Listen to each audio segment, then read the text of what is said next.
반갑습니다. 저는 제주환경운동연합의 양수남 대한사회국장입니다. 오늘 저는 제주도의 습지 이야기를 중심으로 해서 설명을 드리도록 하겠습니다. 제가 알기로 먼저 강의에서 습지의 개요에 대해서는 설명을 하셨기 때문에 저는 오늘 제주도의 습지를 중심으로 해서 설명을 드리도록 하겠습니다. 네, 제주도의 습지는 육지와는 확실히 차이가 나죠. 그 이유는 제주도가 화산섬이기 때문입니다. 제주도는 화산섬이기 때문에 그 지반 자체가 용암이 흐른 곳들이죠. 그래서 제주도의 습지들은 용암 습지라고 할 수 있겠습니다. 그러니까 용암이 굳은 바위 위에다가 이런 습지들이 형성된 거죠. 이곳은 이제 제주도 중산간지대에 있는 성산호 삼달리 마을 공동목장 안에 있는 내륙 습지입니다. 상당히 아름답죠. 이런 곳들이 제주도 습지에는 상당히 많이 있습니다.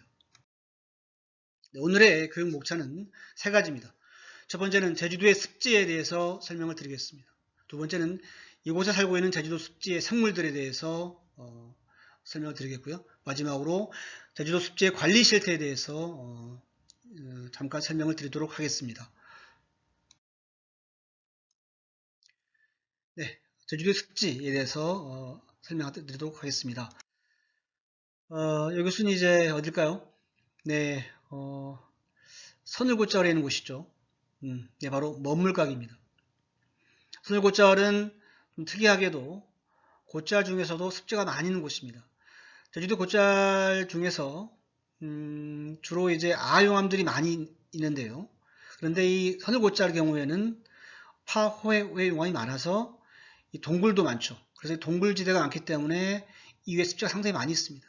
그리고 이 지대 위에 아주 울창한 상록 화렵수림이 형성되어 있습니다. 네, 그래서 이 먼물각뿐만 아니라 수많은 이 습지들이 이 숲속에 곳곳에 박혀 있습니다. 마치 보석처럼.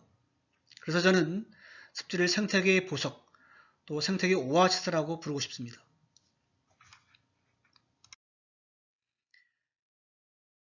네, 바로 아까 지도에서 보신 먼물각의 모습이죠.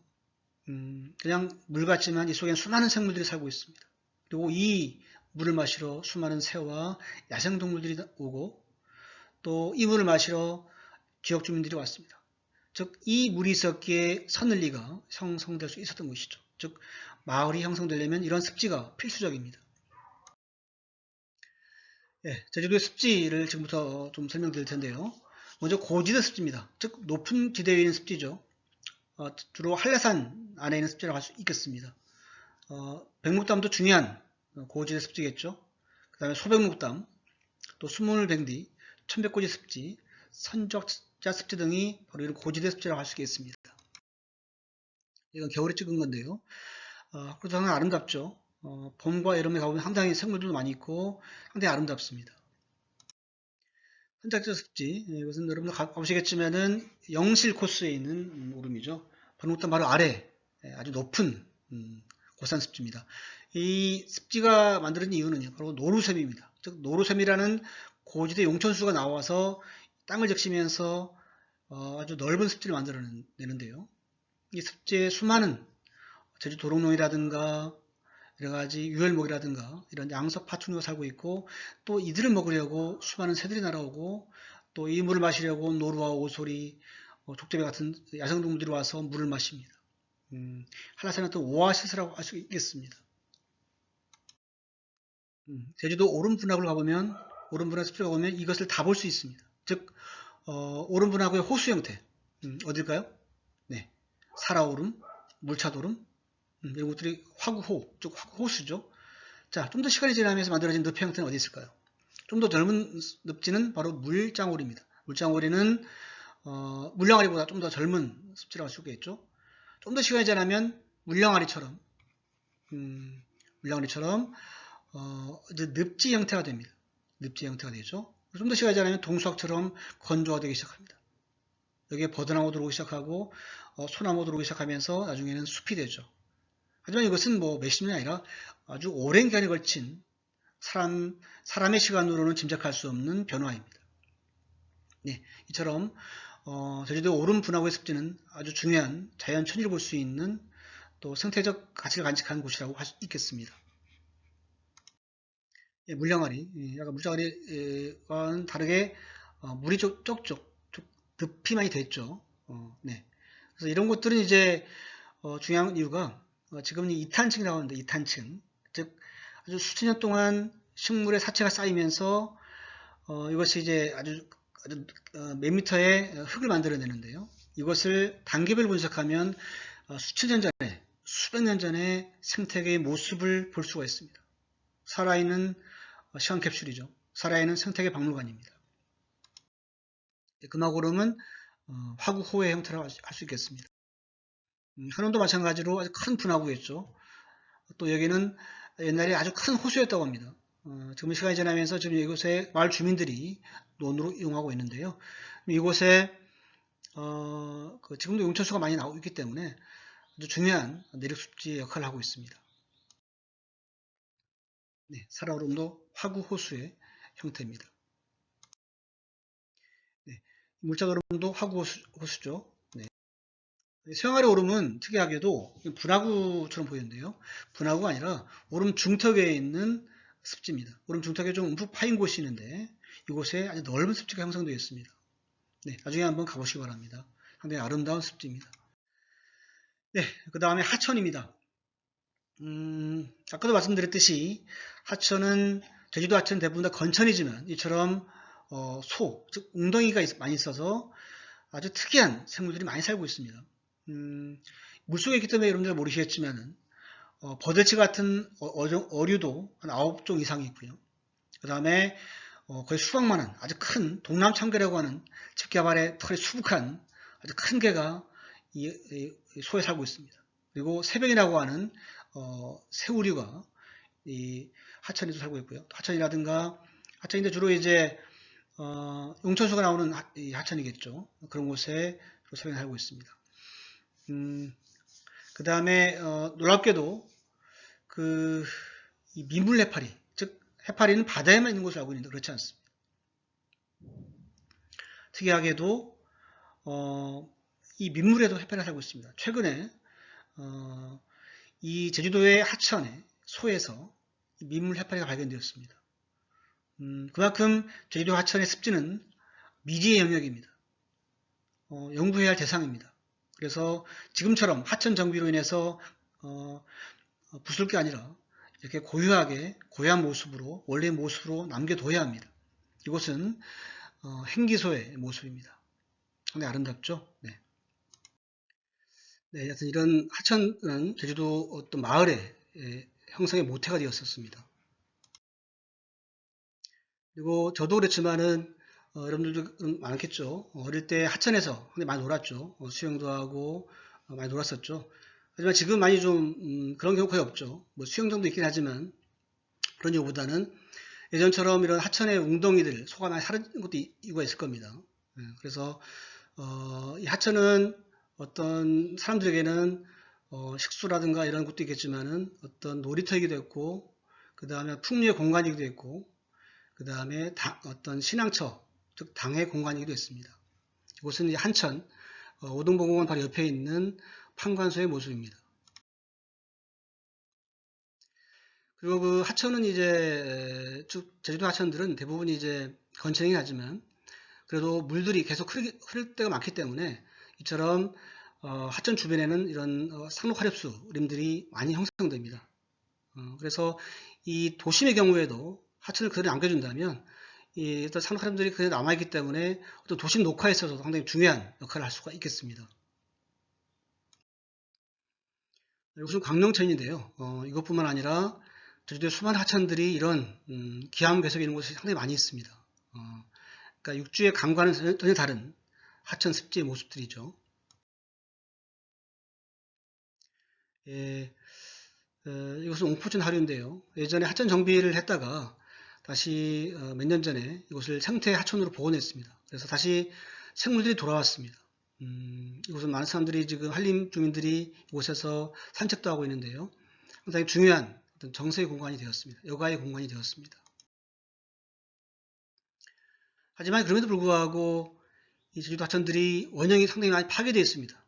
그 이유는 바로 정비라는 이름으로 많이 되어 있는데, 정비라는 이름으로 해서 이렇게 직선화시키고 옆에 석축을 쌓고 시멘트를 발라버리는 것들이 지난 수십 년간 어떤 하천 정비의 모습이었습니다. 한 곳이 아닙니다. 지금도 수많은 하천들이 하천 정비라는 명분으로 인해서 이렇게 파괴되고 있습니다. 그것은 습지정비, 용천수정비도 마찬가지입니다. 정비라는 이름으로 해서 주로 행정당국에서 하는 것들이 정비 사업들인데요. 사실상 토건과 토건 자본과 결탁되다 보니까 상당히 많은 하천과 용천수와 그 다음에 수많은 습지들이, 마을 연못들이 많이 사라지고 훼손되었습니다. 예, 설세도래지인데요. 아까 말씀드렸듯이 오조리, 하도리, 용수저수지가 제주도의 대표적인 철새도래지입니다. 다 물 있는 곳들이죠. 예, 즉 습지가 물새들의 중요한 서식지라고 할 수가 있고 아주 중요한 새들의 서식 공간이라고 할 수 있겠습니다. 오조리의 모습입니다. 하도리죠. 이 오조리 하도리는 몇 킬로 떨어지긴 하지만 하나의 어떤 새들에게 있어서는 하나의 어떤 생활 공간이라 할 수 있겠습니다. 저 새들도 겨울에 이곳으로 오게 되면 이 하도리와 오조리 종달리를 오고 가면서 생활하거든요. 약간 머물가의 모습인데요. 이것도 마을 연못이죠. 마을하고 좀 멀긴 하지만은 이런 마을 연못들을 중심으로 해서 마을이 형성되었죠. 예. 어음에 있는 돈배물입니다. 이것도 마찬가지로 어떤 식수의 공간이었고 마을을 형성하게 한 하나의 공간이었죠. 예, 모두에 말씀드린 뱅디입니다. 뱅디. 예, 뱅디가 말공동 목장이죠. 이 뱅디지대와 말공동 목장은 항상 습지가 많이 있는 이유가 바로 이 지대 밑, 즉 이 초원지대 밑에 아주 넓은 바위지대, 즉 파호의 용암지대가 있기 때문입니다. 그래서 이걸 이제 제주도 말로는 빌레 용암이라고도 하는데요. 이 빌레 용암 위에는 주로 나무가 들어오기 어렵죠. 그러다 보니까 농사로는 부적합합니다. 그래서 주로 풀을 뜯어먹는 가축을 키우는 목마장으로 사용했죠. 그래서 이쪽 제주도 중산간지대 뱅뒤에는 수많은 공동목장들이 많이 있습니다. 근데 그걸 더 거슬러 올라가면, 고려시대로 거슬러 올라가면 그 몽골의 지배를 받았던 시절이 있었죠. 이 몽골이 그 당시에 세계를 정복하는 세계 대제국을 건설하던 시기에 제주도를 일본과 남송을 정벌 하기 위한 거점으로 삼게 됩니다. 그래서 이때 제주도의 수산평, 즉 성산읍 수산리 지경에 있는 넓은 뱅디 지역에다가 탐담 목장을 세웁니다. 바로 이것이 우리나라 최초의 목마장인 탐담 목장입니다. 바로 이곳을 거점으로 해서 일본으로 건너가려 하죠. 결국은 못 가죠. 계속 태풍으로 인해서. 아무튼 이곳은 제주도 내륙습지의 하나의 중요한 거점입니다. 이쪽 중상한 뱅디와 말공동 목장들인 제주도 내륙습지에서 상당히 중요한 곳임에도 불구하고 이쪽 중상한 토지대는 생태계 보존 등이 매우 낮기 때문에 개발이 언제든 가능합니다. 그리고 지금 남아있는 51개 말 공동 목장들도 지금 조합원들의 고령화, 그리고 목축업의 쇠퇴 이런 것들로 인해서 매각하려는 움직임이 많습니다. 그래서 지금도 많이 팔리고 있고 이곳이 팔려서 골프장이라든가 리조트로 많이 개발되고 있습니다. 그래서 제주도에 30개 이상의 말 공동 목장들이 현재 대규모 관광시설들이 들어서 있습니다.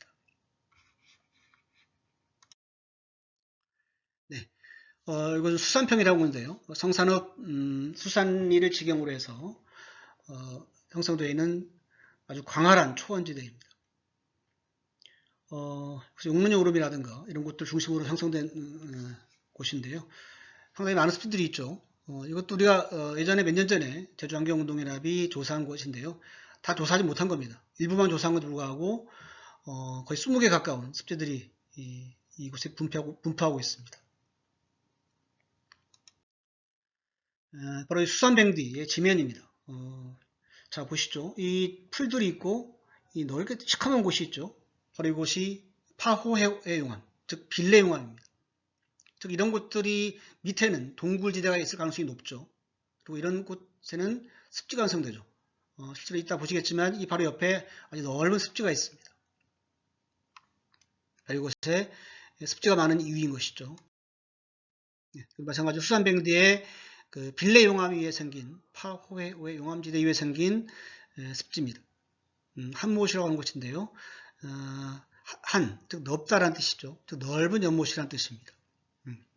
그래서 이 한못은 고려시대 때부터 역사적으로 구전되어 온 습지고요. 역사적으로도 아주 중요한 습지 중 하나입니다.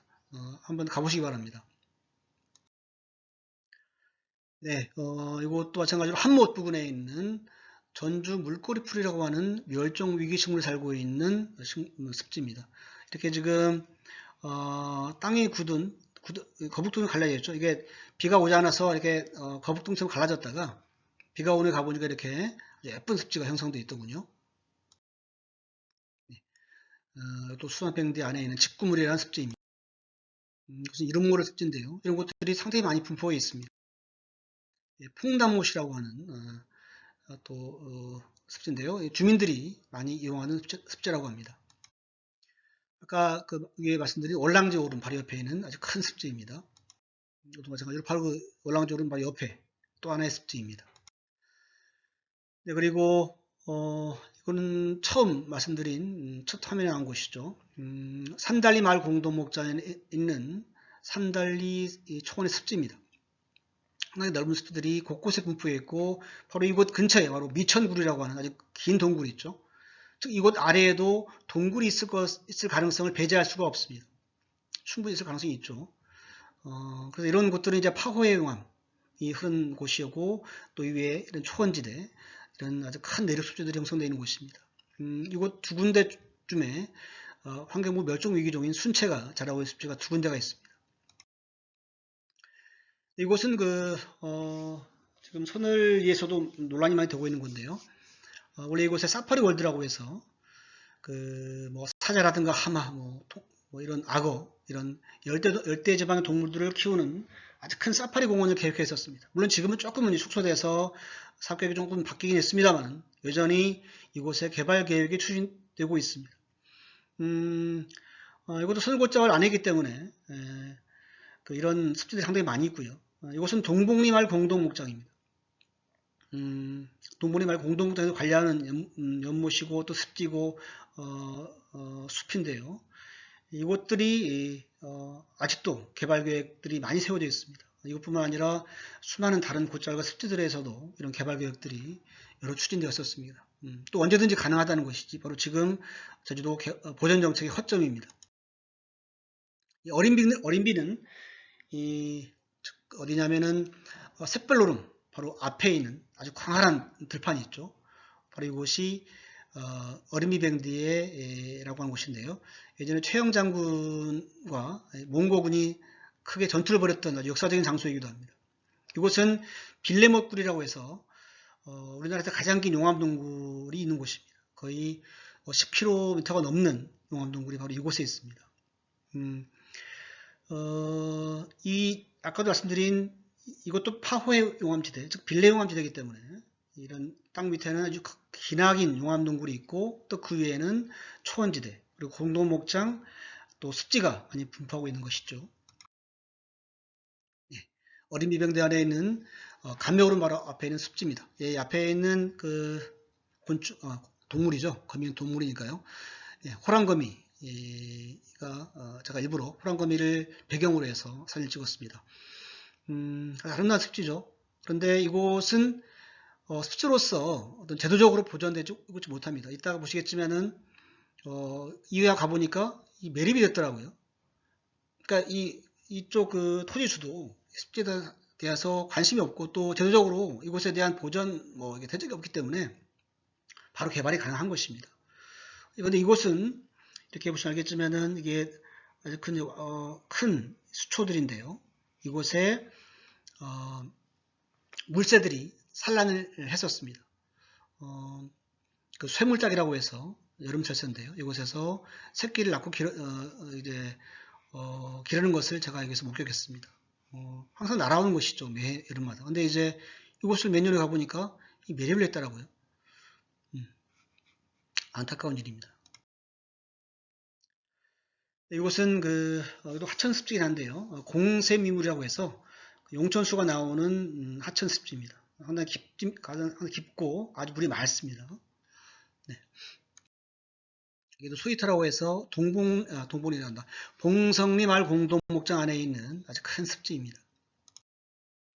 아까 빌레목굴 쪽에 있는 빌레못이죠.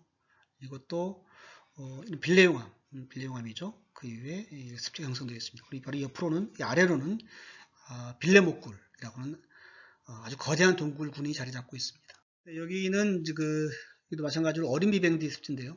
상대리라고 하는 중산간 쪽 마을 위쪽에 있는 습지입니다.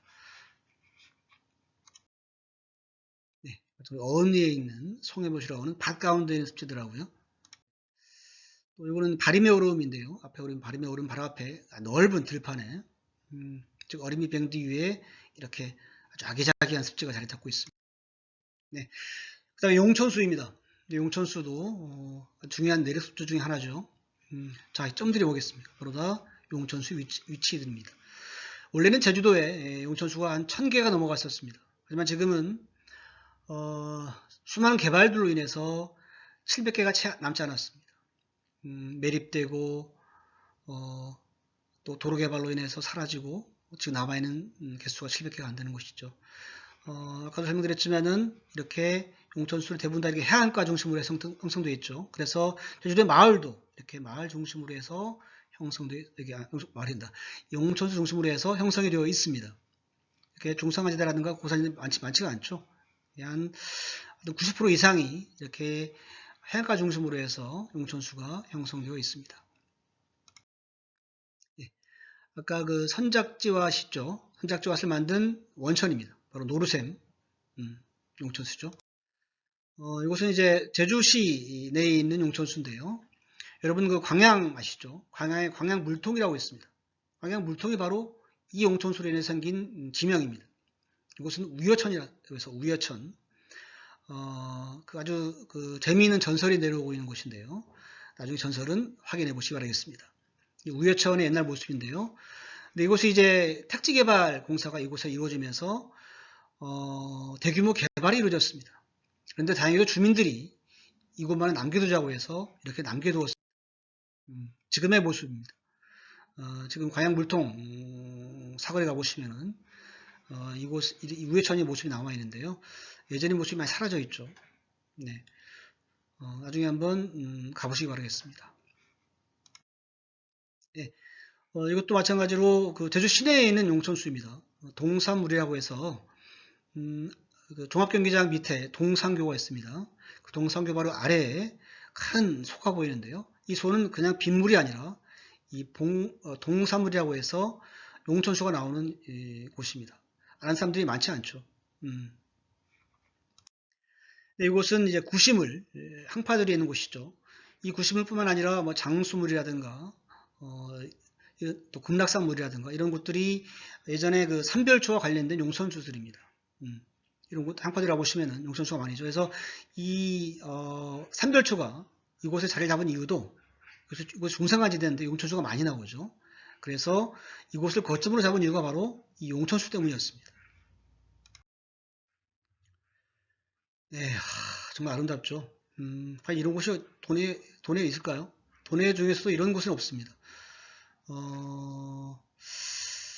이곳은 용천수라고 보는 분이 많지 않은데요. 용천수 맞습니다. 강정의 넷기류소라는 곳입니다.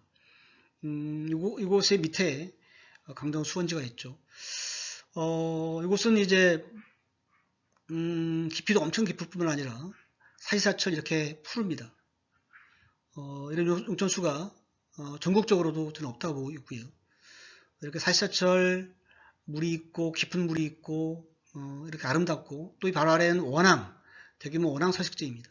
또 매라든가 이런 멸종 위기종들이 이곳에서 틀을 잡고 살아가고 있습니다. 네, 유수암물 여기도 삼별초와 관련된 용천수입니다. 삼별초 관련돼서 이곳에 이제 유수암물을 중심으로 해서 이제 마을이 형성됐죠. 네, 이것은 제주 자리물 조천초등학교 바로 주변에 있는 용천수인데요. 이건 특이하게도 제가 좋아하는 용천수인데 그 특이한 이유는 뭐냐면은 여기가 지금 이곳이 바로 제주 자리물인데요. 조간대에 있습니다. 근데 이곳을 가려면 이쪽 집과 집 사이 아주 조그만 오솔길을 이렇게 들어가야 돼요. 이곳을 지나가면 바로 이곳이 나옵니다. 이렇게 해서 쭉 들어가면 용천수 나오죠. 이 제주 자리물은 자리돔이 아니라 제주, 즉 제사할 때 썼던 물이 있는 그런 곳입니다. 그래서 주민들이 신성시하는 물이고요. 이렇게 들어보면은 물이 많이 나오지 않지만 밀물대가 된 물이 상당히 많이 나옵니다. 나중에 한번 이곳은 꼭 가보시기 바라겠습니다. 조천초등학교 뒤에 있습니다. 예, 이것도 아름답죠. 예, 김영의 청굴물입니다. 네. 위는 그 도평, 도군천, 그러니까 월대 아시죠? 월대 바로 옆에가 도군천인데요. 도군천은 조금만 올라가시면은 큰 소가 나옵니다. 이것도 용천수입니다. 이것도 아는 분이 많지 않죠. 이곳은 이제 한이방, 옛날 조선시대 때 한씨 성을 가진 이방이 이곳에 빠져 죽었다고 해서 한이방 통소입니다. 네, 이 한이방 통소도 용천수가 나와서 이렇게 밑으로 아주 물이 계속 흐르고 있고요. 사시사철 물이 이제 마르는 적이 없습니다. 이곳을 중심으로 해서 동남청계라든가 또 밑에는 환경부 지정 멸종위기종인 기수갈고등이 이곳에 살고 있습니다. 네. 여기는 그 하귀 조간대에 있는 홍대기물이라는 곳입니다. 그나마 옛날 모습이 남아있는데요. 이곳을 보시면 알겠지만 이곳은 이제 병풍바위라고 해서 이렇게 병풍바위, 예, 하여튼 병풍처럼 이렇게 이쪽과 이쪽을 갈라놨죠. 이것을 이제 물칸이라고 해요. 물칸. 즉 제주도 사람들은 용천수를 단계에 따라서 사용했습니다. 즉 제일 앞에 쪽 물은 식수, 두 번째 물은 뭐 채소 씻는 칸, 뭐 세 번째 물은 뭐 이렇게 발 씻는 칸 이런 식으로 단계를 나눴습니다. 이것을 물칸이라고 하는데요. 제주도 용천수만의 고유한 문화유산입니다. 이곳은 제가 좋아하는 용천수인데요. 그 에어롭 그 소황리아인 상기류에 있는 소황물입니다. 소황물. 잠깐 물 좀 마시겠습니다. 여기는 그 아주 오래전에 고려시대 때의 어떤 그 전설이 담긴 곳이기도 한데 역사적인 의미가 담긴 곳입니다. 또 더 중요한 것은 이곳이 옛날의 모습들, 이게 그 아주 오래전의 형태의 돌의 모습인데요. 옛날의 모습들이 그대로 남아 있습니다. 물론 이쪽으로 복원하긴 한 건데 옛날의 모습 그대로 남겨두고 이쪽으로 복원했습니다. 그래서 저는 그 용천수 복원의 가장 좋은 곳, 용천수를 그나마 원형으로 잘 남겨둔 곳을 추천할 때 이곳을 추천합니다. 나중에 한번 가보시기 바랍니다. 상기류에 있는 소황물입니다. 여기도 논골물, 예, 자, 논, 즉 이곳에 논이 있었다는 것이죠. 이 물을 원천으로 해서 이쪽 상귀리 마을에 논이 있었습니다. 하지만 지금 논이 없죠. 그래서 지금은 이 물이 그냥 밑으로 흐르고 있습니다. 참 안타까운 일이죠. 이 중산간지대의 이런 용천수들이 그냥 하수구로 흘러가거나 또 그냥 버려지고 있습니다. 그리고 광명리에 있는 거북대물이라는 곳입니다. 네. 여기도 옛날의 모습이 그나마 좀 잘 남아 있습니다. 이곳은 뭘까요? 네, 이곳은 바로 물팡, 즉 물러벅을 이곳에 나서 등에 지는 곳이죠. 이것도 제주도 용천수의 중요한 특징입니다. 제일 앞칸이 식수칸이겠죠. 이 뒷칸은 뭐 채소 씻는 칸, 쌀 씻는 칸, 뭐 빨래하는 칸이 쭉 이어져 있겠죠. 예, 이것도 접니다. 예, 제가 용천수 조사하면서 가본 곳인데요. 효돈촌 중류에 있는 속개물이라는 곳입니다. 큰 소이기도 하면서 이것도 용천수입니다. 조금 용천수 나오고 있죠. 빗물이 아닙니다. 이런 곳들이 제주도 하천에 많이 있습니다. 예, 원물오름. 이렇게 오름 자락에도 용천수가 많이 있죠. 예전에 제주성과 정의연 이곳을 오고 가던 사람들이 이곳에서 물을 마시고 쉬던 원이 있던 곳입니다. 그래서 원물오름이고 예, 이것이 바로 옛날 모습인데 지금은 많이 고여 있습니다. 좀 많이 좀 썩어가고 있어서 좀 안타까운 일입니다. 네, 이것도 마찬가지로 오름자락에 있는 용천수입니다. 바로 안경샘인데요. 정물오름 아래 이 안경샘이라고 안경샘 생긴 용천수가 있고 이 물을 원천으로 해서 이렇게 아주 예쁜 습지가 형성되어 있습니다. 이곳에 수많은 양서 파충류가 살고 있고 새들도 많이 날아오죠. 이렇게 아름다운 습지가 형성되어 있습니다. 네, 이곳은 이제 괴물, 귀덕리에 있는 괴물인데요. 조간대에 있는 용천수입니다. 네, 옥물, 수원리에 있는 용천수입니다. 네, 이곳은 자, 그, 돈지물과 고망물인데요. 이것을 보여주는 이유는 용천수 정비의 문제점을 보여주기 위해서입니다. 이것은 옛날 사진입니다. 제주일보의 사진인데요. 옛날의 모습은 이러했습니다. 이거 돈지물 고망물이죠. 자, 볼까요? 어떻게 지금 변했을까요? 네, 바로 이것이 돈지물, 고망물입니다. 고망물 그대로 남겨놨죠. 돈지물이 이렇게 이 안에 사과정처럼 되어 있거든요. 이렇게 만들어 버렸습니다. 아주 흉물스럽죠. 근데 이런 곳들이 한두 군데가 아닙니다. 용천수 정비라는 이름으로 제주도 수많은 용천수들이 이렇게 흉물스럽게 정비되어 있습니다.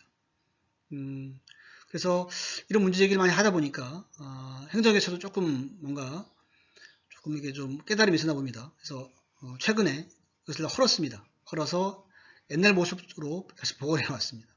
네, 앞으로 이런 것들이 많아져야겠죠. 용천수 본래의 모습으로 많이 남겨둬야 할 것입니다. 복원해야 할 것입니다. 네, 용천수에 또 수많은 생물들이 살고 있습니다. 이곳은 이제 새뱅이라는 생물인데 새뱅이 아주 좀 희귀한 종입니다. 많지 않죠. 이것은 거선샘이라고는 아니죠. 거선샘이 아니죠. 어딥니까 그 나부배에 있는 유수암천에 있는 유수암리에 있는 유수암천에 있는 그 용천수에서 발견한 새뱅입니다. 네. 용천수에 살고 있어요. 이 새뱅이라는 새우 종류가. 자, 용천수가 있기 때문에 기수갈고등이 있습니다. 기수갈고등은 환경부 지정 멸종 위기종 2급입니다. 이 기수갈고등은요, 용천수와 바다가 만나는 곳, 즉 기수역에 만들어집니다. 많지가 않습니다. 그래서 멸종 위기종으로 지정되어 있죠.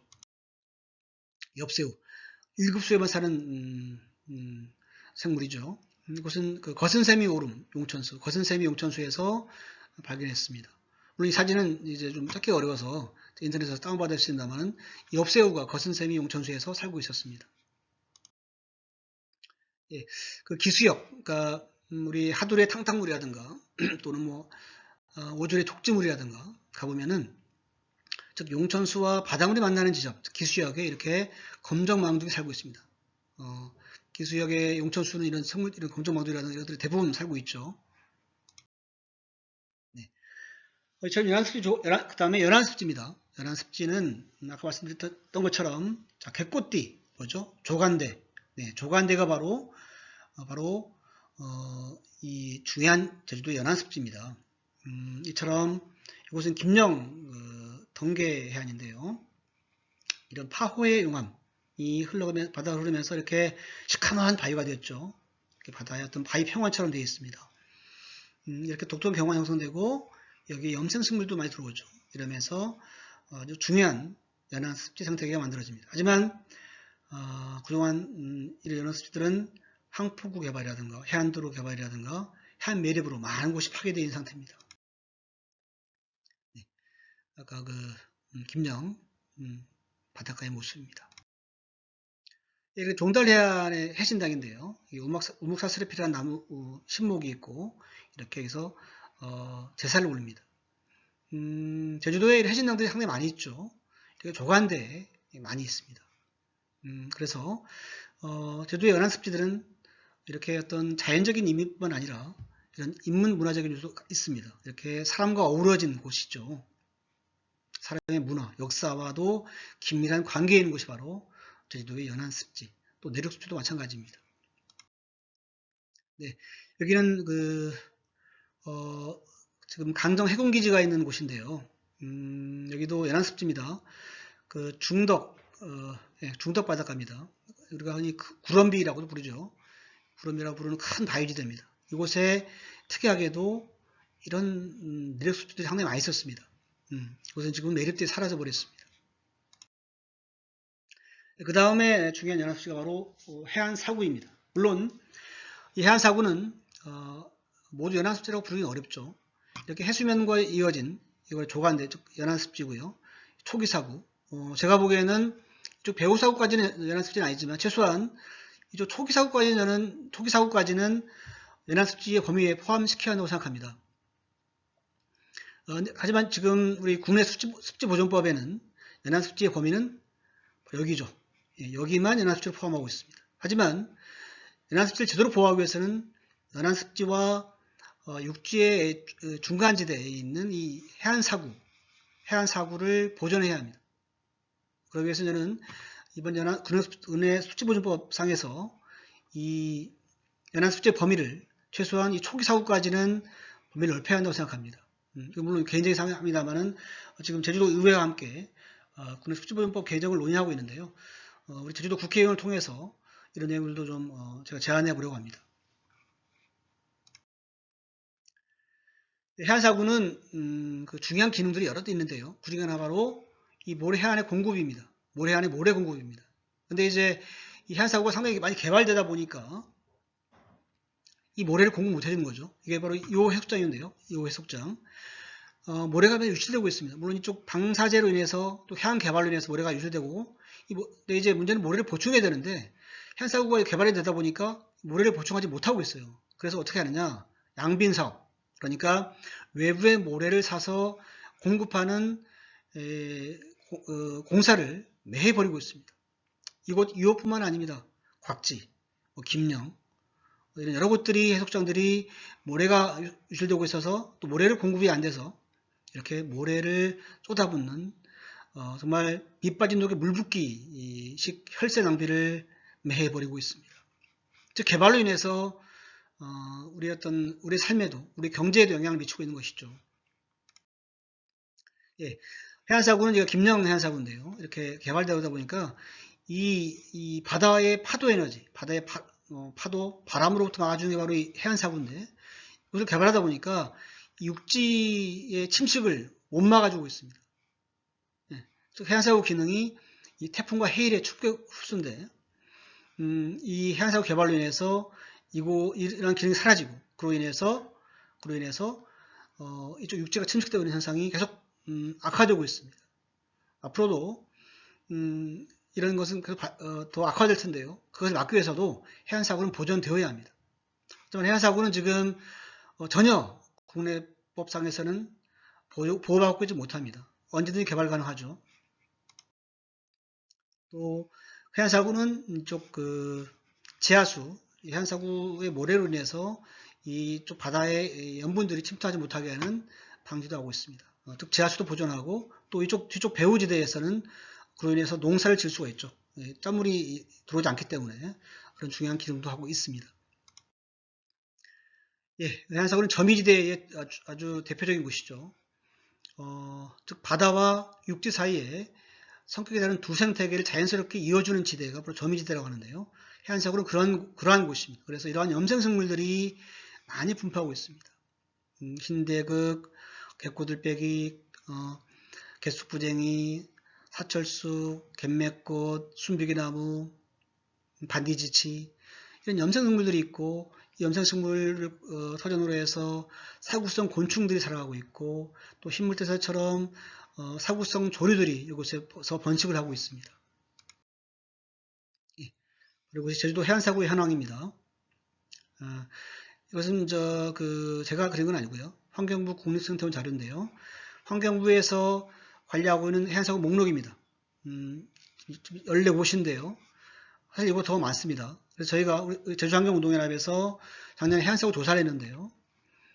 제가 7곳을 제가 서로 제안했습니다. 더 있다고 해서 제안했는데 최근 결과가 나오는데 그 중에 한 곳만 새로운 해안사구를 인정하겠다고 연락이 왔습니다. 제가 보기에는 뭐 다 포함해야 되는데 불구하고 한 곳만 인정하더군요. 어쨌든 이곳을 중심으로 해서 해안사구 형성되어 있고 또 이게 중요한 염생생물 생태계가 형성되어 있는 것입니다. 네. 아름답죠. 네, 여기 곳은 어딜까요? 네, 보이시죠? 삼방산과 용머리해안, 제주도에서 가장 오래된 화산체가 있는 곳입니다. 거의 100만 년 전이라고 볼 수 있겠죠. 이 지대 위에 해안사고 형성됐습니다. 근데 해안사고는 그렇게 오래된 지형이 아닙니다. 해봤자 1000년 이내, 1000년 내외로 형성된 곳인데요. 이곳은 그 하무리층이라고 해서 그 송악산에서 분출한 용암이 화산재가 이제 쌓이고 쌓이면서 만들어진 곳이 이제 바위지대입니다. 이 하무리층 위에 이렇게 모래가 쌓인 곳이죠. 그래서 100만 년 전, 송악산은 한 4000년 전 내외로 분출한 곳이기 때문에 5000년 전이죠. 수천 년 전, 그리고 1000년 이하. 이렇게 시대가 다른, 정말 인간의 뭐랄까요? 시간 개념으로는 파악하기 어려운, 가늠하기 어려운 시간대의 모습이 바로 이 공간에 집약되어 있습니다. 이것은 경관만 아름다울 뿐만 아니라 지질학적으로 또 뭐랄까요? 생태학적으로, 경관적으로 상당히 중요한 곳이라고 할 수 있겠습니다. 이것은 마치 오름 같죠? 오름이 아닙니다. 그리고 구잡 그 세화리 해안사고입니다. 어디입니까? 서화 해녀박물관 아시죠? 서화 해녀박물관 바로 근처에 있는 해안사고의 모습입니다. 그런데 그 해녀박물관도 해안사고 위에 박물관을 지은 겁니다. 모르셨겠죠? 네, 이것도 또 해안사고가 있었는데 여기 지금 막 개방이 진행돼서 이렇게 섬처럼 남아 있습니다. 하지만 지금도 이렇게 간간히 이렇게 해안사고가 오름처럼 남아 있습니다. 네, 이것은 중문 해안사고입니다. 그러니까 중문 해수욕장이죠. 해수욕장 바로 옆에 아니죠. 바로 뒤에가 바로 중문 해안사고입니다. 이곳이 바다거북이, 국제적 멸종위기종인 바다거북이 산란하는 곳이었습니다. 네. 1999년부터 2007년도까지 약 4번에 걸쳐서 바다거북이가 여기서 산란했던 기록이 있습니다. 하지만 2007년 이후로는 이곳에 산란을 하고 있지 않습니다. 왜일까요? 네. 이곳이 지금은 사시사철, 24시간 개방되다 보니까 바다거북이들이 알을 낳을 수 있는 건들이 안 됩니다. 오지 않는 곳이죠. 위험하기 때문에. 그런데도 이건 뭐냐면 바다거북이 방류 행사를 하고 있는 건데요. 지금 매해 해양수산부에서 바다거북이 새끼들을 방류하고 있습니다. 그 이유는 이 바다거북이 새끼들은 회귀 본능이 있기 때문에 갔다가 다시 알을 낳으러 돌아온다는 그런 가정을 하는 것인데요. 어림없는 일입니다. 오지 않겠죠. 누워서 감 떨어지길 기다린 격입니다. 그것보다 더 못한 격이죠. 왜냐? 어떻게 바다거북이들이 알을 낳으러 올 수 있겠습니까? 사시사철 불을 켜놓고 24시간 개방되어 있는데요. 그런 조건을 만들어 놓지 않고 하나의 종을 보존한다는 것은 모순입니다. 될 수가 없는 일입니다. 그래서 저는 물론 이제 중문 해수욕장이 중문 관광단지의 중요한 핵심 포인트이긴 하지만 최소한 산란 시기인 5월에서 8월 사이에는 이쪽 해수욕장에 대한 출입을 좀 막았으면 좋겠습니다. 아니면은 최소한 저녁 때 얘들이 주로 밤 시간대에 알 낳기 때문에 밤과 새벽까지는 개방을 막는 것입니다. 저는 그런 조치를 통해서 그런 조치를 한 다음에 바다거북이 방류를 행사를 해야지 그냥 바다거북이 방류만 하면 어떻게 돌아오겠습니까? 저는 제주도의 미래, 제주도의 생태 관광의 미래를 위해서는 이러한 어떤 좀 절제 또는 이런 어떤 좀 상태적 지혜가 필요하다고 생각합니다. 이것은 신장 해안사고입니다. 성산일출봉이 있고 성산일출봉에서 나온 용암이 만들어진 것이 바로 이것이 바로 신양 2층입니다. 그러니까 서쪽에 소악산의 하무리층이 있다면 동쪽에는 성산일출봉의 신양 2층이 있습니다. 네, 아름다운 지층이죠. 네. 그래서 이 신양 해안사고 신양 2층이 같이 이렇게 있고요. 이곳에 그 흰물대새라고 하는 아주 희귀한 새가 여기서 알을 낳고 있습니다. 네, 해안사구 염생식물이죠. 순비기 나무에다가 흰물대새가 알을 낳습니다. 해안사구는 바닷가이기 때문에 새들이 알을 낳지 않죠.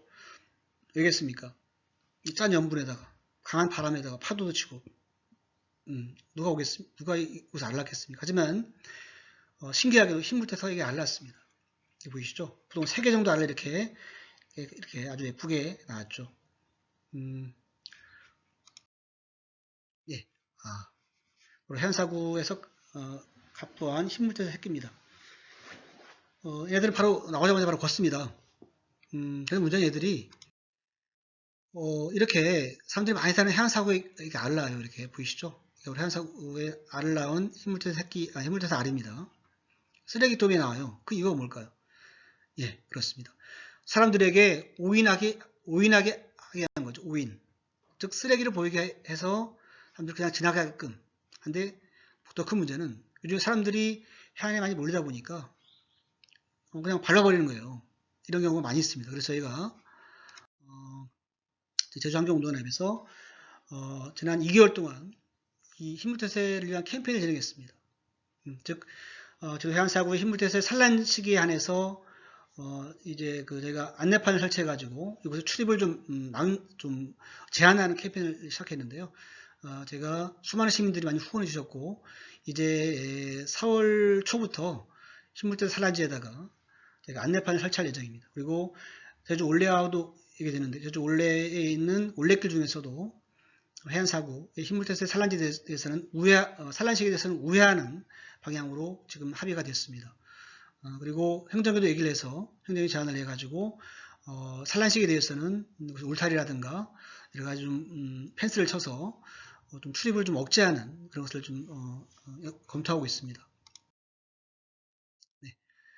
그래서 사계 해안사구인데요. 환경부에서는 이 사계 해안사구를 도내 최대 규모의 해안사구로 보고 있습니다. 사계 하무리층과 같이 있는 곳이 보이시죠? 이런 해안사구가 있으면은 이렇게 아름다운 해안사구지만 지금은 많이 개발되어 가지고 해안도로가 이미 절단되어 있고요.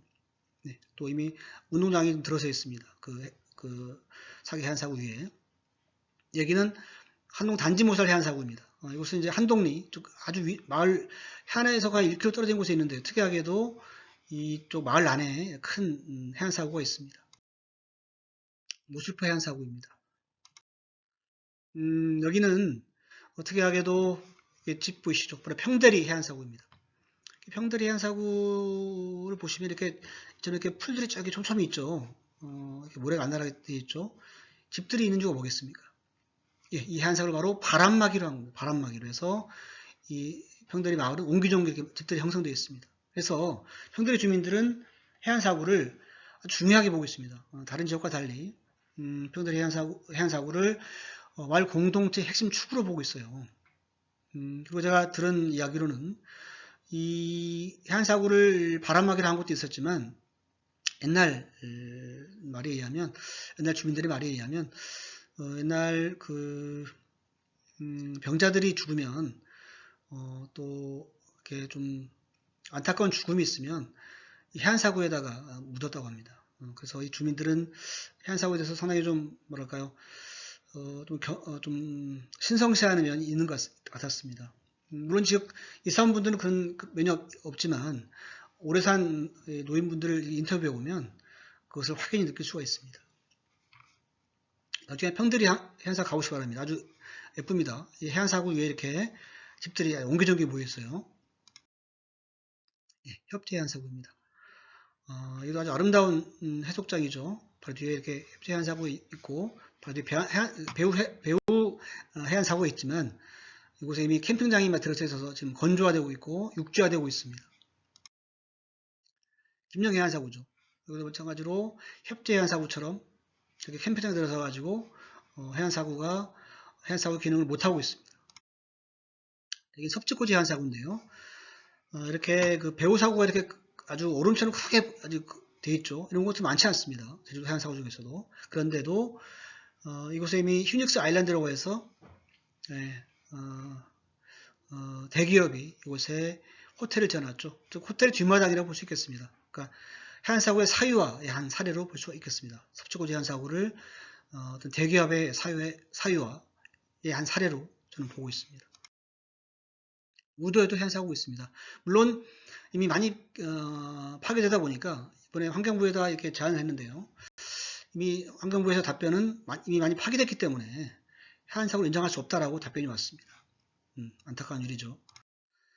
네, 2호 해안사구입니다. 여러분들이 주로 가는 2호 해수욕장 바로 뒤편에는 이 숲이 바로 2호 해안사구입니다.